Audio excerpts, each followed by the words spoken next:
तो सभी को गुड मॉर्निंग। आज की क्लास में हम लोग पढ़ने वाले हैं हिंदी वर्ण विचार, और वर्ण विचार में हम लोगों को पढ़ना है स्वरों का वर्गीकरण। स्वरों का वर्गीकरण पढ़ना है।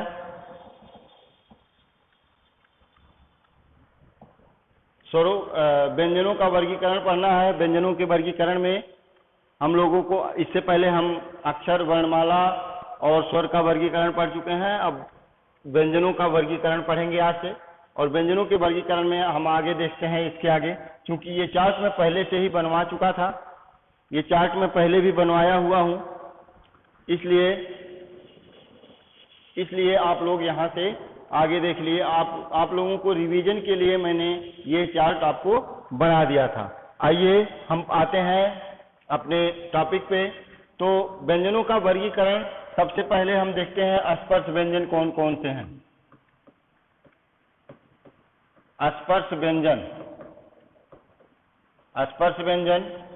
स्पर्श व्यंजनों की जो श्रेणी में आते हैं,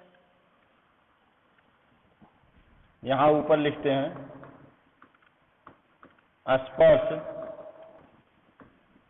व्यंजन। स्पर्श व्यंजन में आता है का, खा, गा, घ और अंगा। चा, छा, जा, झा, इया, टा, ठा, डा, ढा, अड़ा, ता, था, दा, धा और ना, और पा, फा, बा, भा और मा। ये होते हैं स्पर्श व्यंजन, और इनकी कुल संख्या जो होती है 25 होती है। इन स्पर्श व्यंजनों की संख्या 25 होती है। तो ये होते हैं स्पर्श व्यंजन। इनकी संख्या कितनी होती है? 25 होती है। संख्या होती है 25। अब हम देखिए, इनके पहले अक्षर के नाम के आधार पर पहले इनका वर्गीकरण कर देते हैं कि किस वर्ग के हैं। तो पहला है का वर्ग, इसको कहते हैं चा वर्ग, इसको कहते हैं टा वर्ग, इसको कहते हैं ता वर्ग, और इसको कहते हैं पा वर्ग। देखिए, अब हम जब कहेंगे का वर्ग कहेंगे तो आप समझ जाइएगा का, ख, ग, घ और अंगा की बात किया जा रहा है, यह बात किया जा रहा है। और चा वर्ग की बात करेंगे तो च, छ, ज, झ, इया की बात किया जा rहा है। ये स्पर्श व्यंजन हो जाएंगे। उसके बाद आपके आते हैं अंतस्थ व्यंजन। अंतस्थ व्यंजन, इनकी संख्या 4 होती है, और ये होती है या, रा, ला, वा। उसके बाद आते हैं ऊष्म व्यंजन। ऊष्म व्यंजनों की संख्या 4 होती है। वो होते हैं सा, सा, सा, तीनों सकार आते हैं। उसके साथ में हा आता है। उसके बाद आता है संयुक्त व्यंजन। संयुक्त व्यंजन आता है। संयुक्त व्यंजन भी 4 होते हैं। वह है छ, त्र, ज्ञा और श्रय होते हैं। और श्र होते हैं। देखिए क्षय किस अक्षर से बना होता है? ये जो क्षय बना होता है क प्लस स प्लस आ से बना होता है, और त्र जो है त प्लस र प्लस आ से मिलकर के बना होता है, और ज्ञा जो है ज और ञा और आ से मिलकर के बना होता है, और श्र जो होता है बड़ा स प्लस र प्लस आ से मिलकर के बना होता है। तो ये हो गए, और इन्हीं के साथ में दो और आते हैं जिनको हम द्विगुण व्यंजन,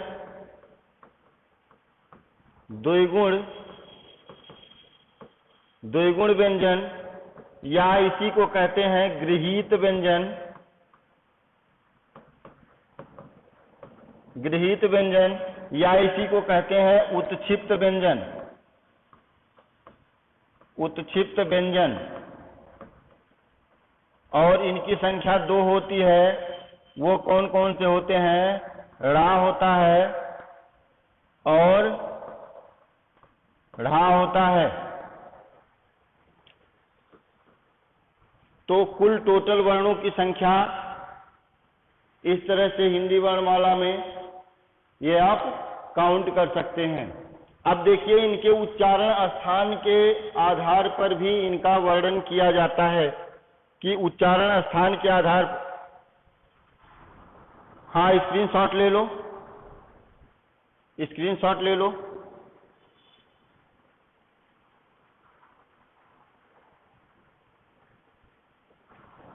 हो गया? ओके। तो ये हो गया। इसको थोड़ा सा दूसरी जगह लिख देते हैं, यहां पे कुछ और बता देंगे। इसको यहां पे लिख देते हैं।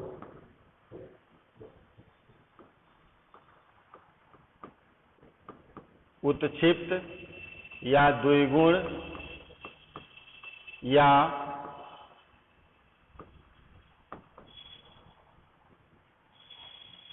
गृहीत, वहां मैं कुछ और लिख दूंगा। गृहीत व्यंजन वो होते हैं ड़ा और ढ़ा होते हैं। ठीक है? ये दिख रहा है? साइड वाला दिख रहा है कि नहीं? नहीं दिख रहा है। चलो, अब साइड वाला दिख रहा है, उत्क्षिप्त वर्ण। अब देखो, अब हम आते हैं थोड़ा सा बड़े ही महत्वपूर्ण पॉइंट। बहुत ध्यान से देखना बेटा, बोर्ड पे बहुत ध्यान से देखना, बहुत ध्यान से देखना। और आप सभी लोग अपना अपना माइक म्यूट कर किए रहेंगे, ध्यान से देखना। मैं आपको बहुत ही महत्वपूर्ण चीज समझाने जा रहा हूं। इस चीज को यदि समझ जाओगे तो आगे की कहानी आपको समझने में बड़ा आसानी होगा। ये देखो, ये दिख रहा होगा, मैं एक फिगर ड्रा कर रहा हूं।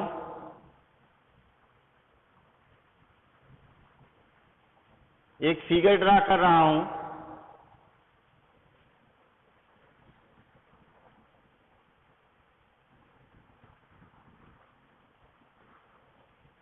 ये देखो, ये हमारी स्वर तंत्रियां हैं, स्वर तंत्रियां।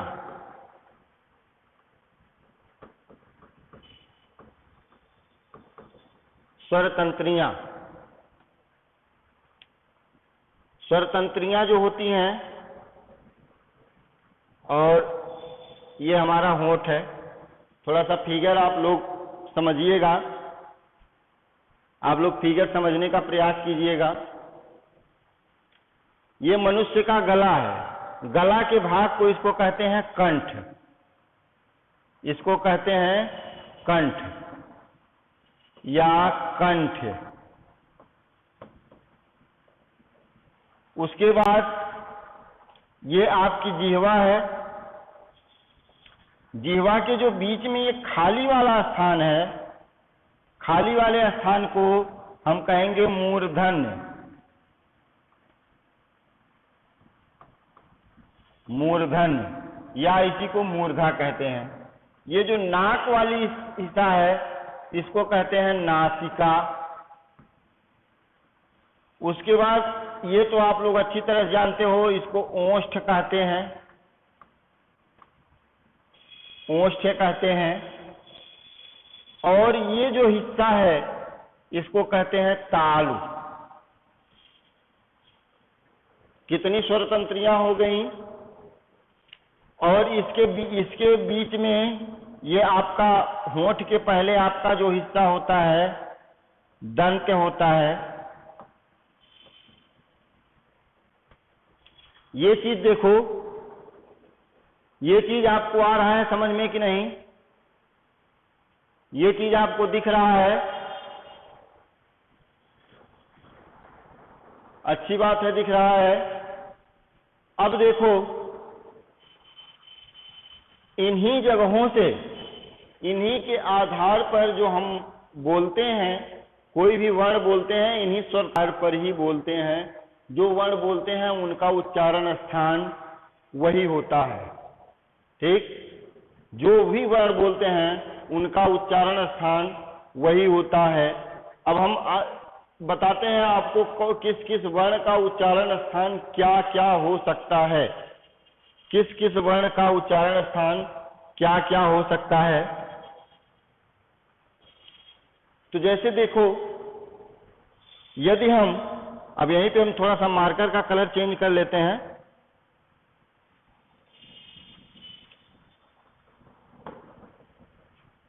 देखो, यदि हम, चलो अच्छा दूसरे पेज पे ही बताते हैं, नहीं तो फिर एकदम कंफ्यूज होने लगोगे। स्वर तंत्रियां, हमारी स्वर तंत्रियां ये बनी थी।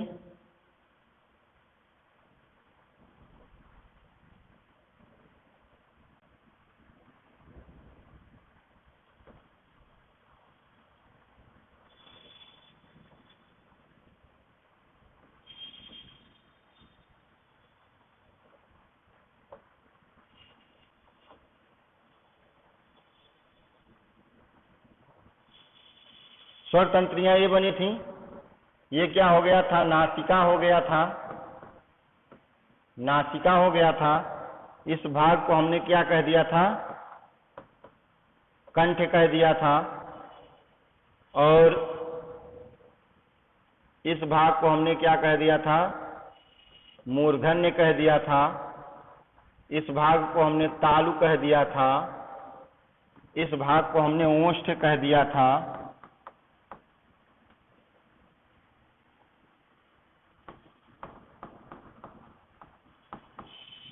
ओष्ठ कह दिया था।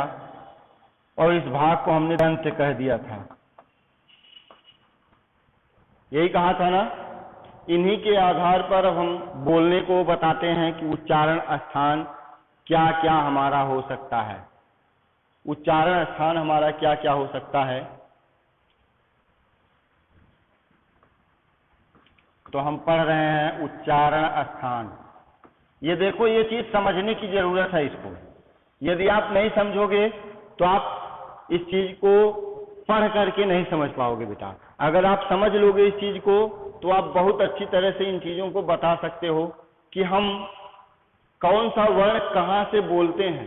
जैसे देखो, आप का वर्ग की लाइनें बोलोगे, अगर का वर्ग की लाइन बोलोगे, हम कहें का, खा, गा और घा, ये जो है यदि बोलोगे तो आप बोल करके अपने मन में देख सकते हो का, खा, गा, घा। जब बोलते हो तो हमारा यहां से, इस हिस्से से अधिक प्रभावित होता है। ऐसा लगता है कि हमारा जो आवाज निकल रहा है यहां से निकल रहा है, अर्थात कंठ से निकल रहा है। इसको बोल करके आप देख सकते हो। कोई भी बोले, का, खा, गा, घा, अंगा नहीं बोलोगे, ना नहीं बोलोगे। अभी ना को अभी हम बताएंगे कहाँ पे उसका प्रयोग होगा। तो ये शब्द यही नहीं, कोई भी वर्ण यदि बोलते हो जिसका उस प्रभाव यहाँ पर पड़े, सबसे अधिक यहाँ पर पड़े, उसको हम कंठ वर्ग कहेंगे। उसको क्या कहेंगे? कंठ कहेंगे। उसको क्या कहेंगे? कंठ कहेंगे। अब आप इसको बोल करके अपने मन में देख सकते हो। इन वर्णों को आप बोल करके अपने मन में देख सकते हो।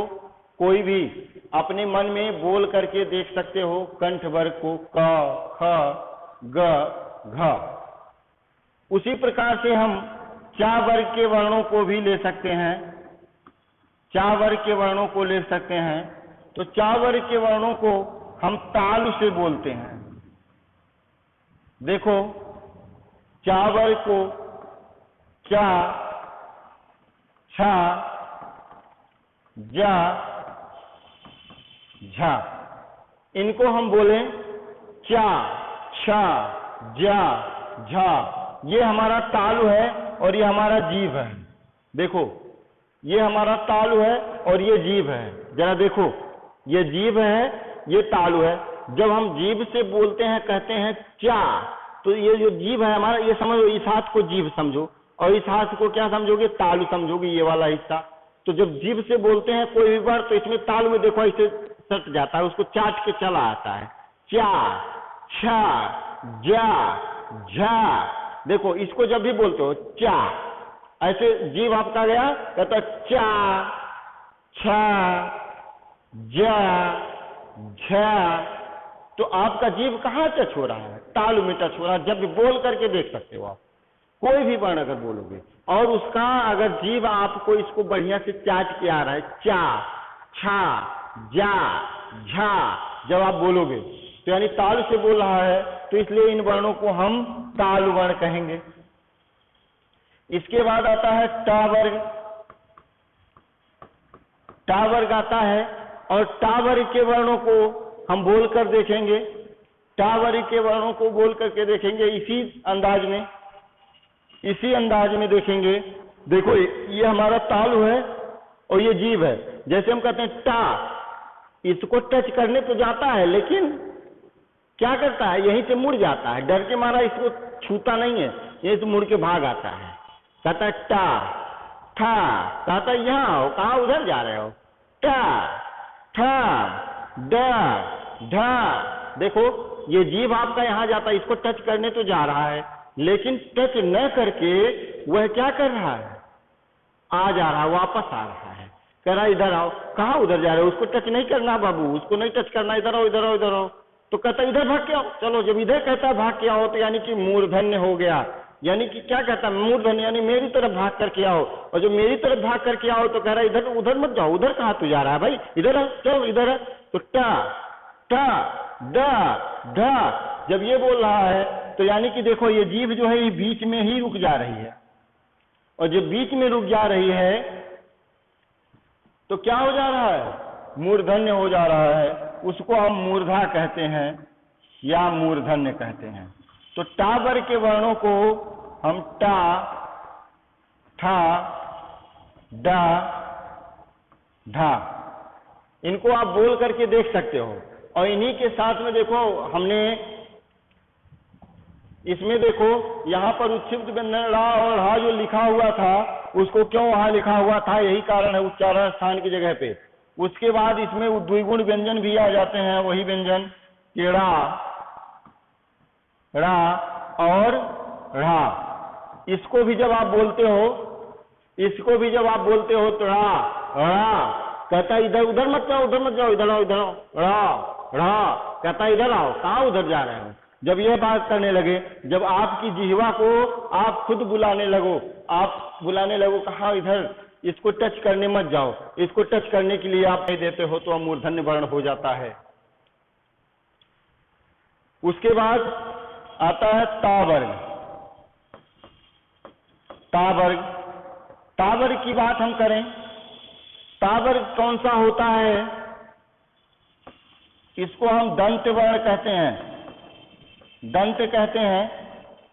देखो जब आपकी यही जीभ है, इसकी कहानी समाप्त हो गई, दांत आगे आपका फंस रहा है। जब कहता है ना, जीभ कहता है ता ता, जैसे ही कहता है, जब कुछ कहने जाता है तो आपका दांत कहता है रुक, कहाँ जा रहा है भाई, पहले हमको लेके चल। आपका छोटा भाई कहता है ना कि मार्केट जा रहे हो, घूमने जा रहे हो, पता लग रहा है आप नौका विहार घूमने जा रहे हो और भाई को लेके नहीं जा रहे हो, तो कहता हम भी चलेंगे। तो यानी कि दंत वर्ण हो गया, दांत आपका वो पकड़ लेता है, कहता है कि दंत वर्ण। जब आपका दांत जिस अक्षर को पकड़ने लगे वह क्या हो जाएगा, दंत वर्ण। ता था दा, जीभ जाती है, देखो ता था दा धा, दा था दा धा, ता था दा धा। ये देखो, तो ये जो है ता था दा धा, ये जो वर्ण पकड़ने लगते हो, जब आपकी जिह्वा जो है पकड़ने लगे दांतों को, तो क्या हो जाएगा, वह दंत वर्ण हो जाएगा।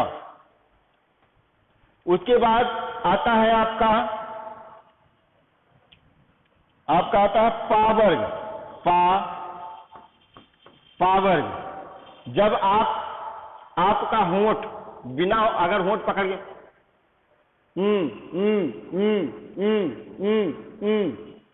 आप पा फा बा भा बोलते हो, अगर होंठ पकड़ करके उसको नहीं बोल पा रहे हो, तो यानी कि होंठ आपका सट रहा है। जब होंठ सट रहा है, होंठ को ओष्ठ कहा जाता है। तो ओष्ठ कहा जाता है, तो इन वर्णों को ओष्ठ कहा जाता है। पा फा बा भा, इन वर्णों को ओष्ठ वर्ण कहा जाएगा। अब देखो, जिन वर्णों को आप नाक पकड़ करके नहीं बोल पाते हैं, उनको हम नासिका कहते हैं। जिनकी आवाज अर्थात नाक से आती है, उन्हें नासिका वर्ण कहा जाता है। इनकी परिभाषा भी हम लिखवा देंगे आपको। जिनकी आवाज हम नाक से आती है, जैसे देखो इसका है ना है, इया है, अणा है, और क्या है, सॉरी यहाँ पे अंगा था ना, ना है, या है, अणा है, ना है, और क्या है, मां है। इन वर्णों को देखो, इन वर्णों को देखो, ना, या, ना, ना। अब देखो, इनको बोलने में बिना नाक की सहायता के आप बोल नहीं पा रहे हो, इसलिए इन वर्णों को क्या कहेंगे, नासिका वर्ण कहेंगे। इनको क्या कहेंगे, नासिका कहेंगे। अब आपको ये चीज हमको लगता है समझ में आ गया होगा, ये चीज समझ में आ गया होगा आपको अच्छी तरह से इस चीज को यदि आपको समझ में आ गया हो तो आप लोग बताएं।